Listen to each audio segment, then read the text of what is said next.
Halo pemirsa Divia dimanapun Anda berada, senang sekali rasanya saya Azi, mahasiswa Magister Ilmu Komunikasi Universitas Pajajaran, peminatan Ilmu Komunikasi Lingkungan. Bersama Anda akan membahas beberapa pengetahuan terkait, yang mana pada kali ini kita akan membahas tentang konflik manusia dan satwa liar, khususnya konflik manusia dan harimau Sumatera, tentunya dalam acara Science Minute.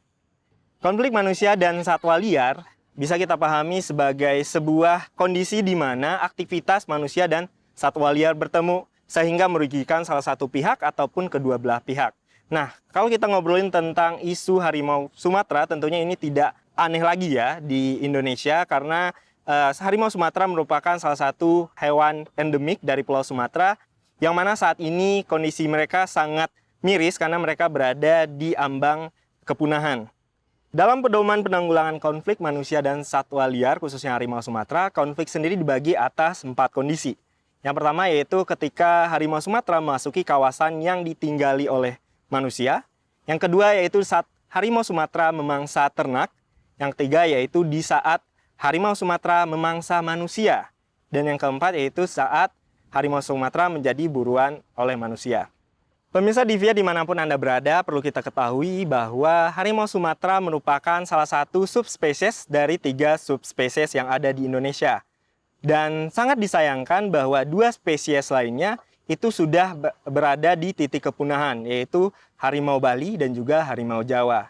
Nah, tidak menutup kemungkinan bahwa harimau Sumatera juga akan berada pada titik kepunahan jika kita tidak melakukan ataupun menemukan solusi untuk menghindari konflik yang terjadi antara manusia dan harimau Sumatera. Harimau Sumatera sendiri merupakan hewan endemik yang bertempat tinggal atau berhabitat di Pulau Sumatera dan karakteristiknya sendiri berbeda dengan harimau-harimau lainnya, yaitu harimau Bengal dan juga harimau Siberia. Dan kalau kita lihat secara fisik, harimau ini berukuran lebih kecil dibanding dengan harimau-harimau lainnya. Dan untuk bulunya juga, untuk harimau Sumatera ini mereka memiliki loreng warna orange yang lebih gelap dan kemudian juga memiliki rambut-rambut yang panjang di bagian dagu bawahnya ya. Jadi ini seperti surai. Kalau Sumatera memiliki surai yang mengkarakteristikkan mereka sebagai harimau Sumatera. Oke, sayangnya untuk saat ini kondisi harimau Sumatera sendiri itu sangat miris karena menurut data IUCN yaitu pada tahun 2008 hanya tersisa 439 individu yang ada di alam liar. Sedangkan pada 2017 itu hanya tinggal 393 individu yang mana tidak menutup kemungkinan bahwa angka ini akan terus menurun sepanjang tahun dan kemungkinan juga akan mengarah pada kepunahan dari harimau Sumatera ini. Dan ini juga mengacu ataupun kita lihat dari konflik-konflik yang terjadi khususnya di mana sepertiga populasi dari harimau Sumatera ini berada atau habitatnya yaitu ada di Riau. Dan sejak tahun 2018 hingga 2022 telah terjadi 113 konflik. Yang mana masing-masing konflik tentunya juga merugikan manusia ataupun harimau Sumatera tersebut. Baik pemirsa Divia, tentunya konflik ini juga akan merugikan upaya konservasi. Karena apa? Dengan peningkatan terjadinya konflik antara manusia dan harimau Sumatera, tentunya ini juga akan meningkatkan rasa takut.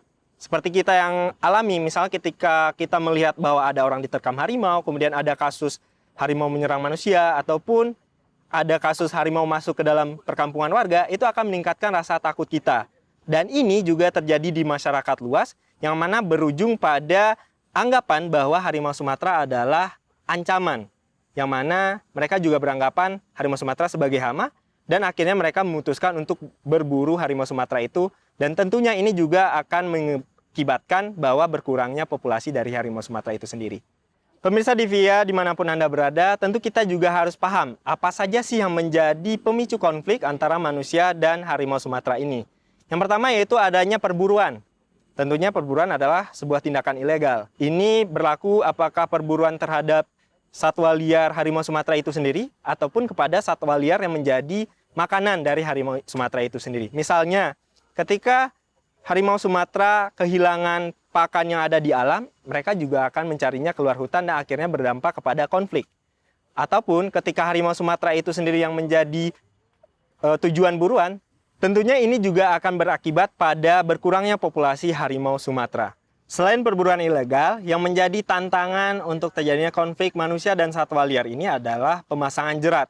Karena terbukti bahwa di Indonesia sendiri, khususnya di Pulau Sumatera, masih banyak masyarakat yang memasang jerat di hutan. Selain pemasangan jerat, perdagangan juga menjadi pemicu konflik yang terjadi antara manusia dan harimau Sumatera. Saat ini perdagangan bagian organ dari harimau Sumatera itu masih sangat tinggi dan peminatnya pun masih sangat tinggi.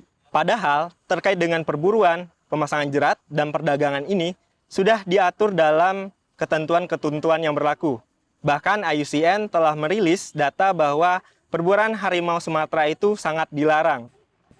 Secara internasional, kondisi harimau Sumatera juga ditetapkan oleh IUCN dan juga CITES sebagai satwa liar yang dilarang untuk diburu apalagi diperdagangkan. Terkait dengan perdagangan dan perburuan ini, pemerintah Indonesia sendiri telah mengaturnya dalam Undang-Undang Nomor 5 Tahun 1990 dan juga Peraturan Menteri Lingkungan Hidup dan Kehutanan Republik Indonesia Nomor P106 _ LHK _ Setjen _ Kum.1 _ 12 _ 2018 yaitu tentang jenis tumbuhan dan satwa yang dilindungi. Namun sayangnya aturan-aturan yang telah diberlakukan tidak menjadi pembatas terjadinya konflik manusia dan harimau Sumatera ini. Buktinya sampai saat ini masih terjadi beragam konflik, entah itu harimau yang menjadi korban ataupun manusia yang menjadi korban. Oleh karena itu, tugas kita untuk mencari solusi atas konflik yang terjadi antara manusia dan harimau Sumatera. Dan harimau Sumatera akan terus berada di Indonesia dan Pulau Sumatera tentunya saat ini, esok, dan di masa depan. Oke pemirsa di via Unpad TV dimanapun Anda berada, tadi itu sekilas kita membahas terkait dengan konflik manusia dan satwa liar khususnya harimau Sumatera. Harapannya ke depannya kita menemukan solusi di mana kita mampu hidup harmoni berdampingan bersama mereka. Jangan lupa untuk terus saksikan program Science Minute tentunya hanya di via Unpad TV.